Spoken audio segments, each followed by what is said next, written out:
Our friends on the left talk a lot about gender, but sometimes the things they say can be difficult to understand, as if they were speaking Swahili, or as if they were a possessed child uttering obscure Latin phrases backwards, and then screaming a language no human ear has ever heard, while her head twists around backwards until she subsides into a series of unintelligible half-syllables and finally ends up staring glassily into the middle distance with a green slime dribbling down the side of her mouth.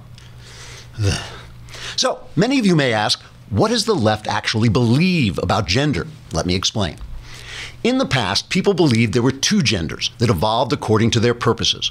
The purpose of men was to say things like va va va voom and then hit each other over the head with axes. The purpose of women was to look amazing and then have babies, for some reason. Thus, according to the rules of evolution, men slowly became better at making axes and other tools such as hydrogen bombs and those things that dispense soft ice cream to make swirly chocolate cones. Women became better at worrying where you'd been till this time of night and waking you up whenever a baby turned over in his crib 7 blocks away. But according to the left, these gender differences were not caused by evolution.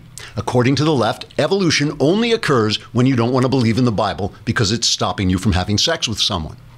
In fact, the left believes that all gender differences were imposed on us by society, which is a sinister organization that meets in secret to impose gender differences on unwitting individuals who are just minding their own business.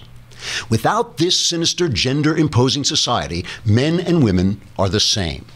Men can do things we thought only women could do, like menstruate and wear high heels. And women can do things we thought only men could do, like use reason and pretend they've slept with a lot of women when in fact they've only been watching Star Trek reruns. Since men and women are the same, a man can stay home and take care of the babies until he's ready to die of OxyContin addiction. And a woman can run a major corporation even while multitasking by simultaneously sobbing to her psychiatrist that she's wasted her life running some stupid corporation when she could have been home with the kids. And since there is no difference between men and women, when a man says he's a woman in a man's body, it doesn't change anything because a woman in a man's body would be the same as a man in a woman's body. Unless the woman didn't want the man in her body, then the man goes to prison where he can be either a man or a woman depending on who's holding the makeshift knife.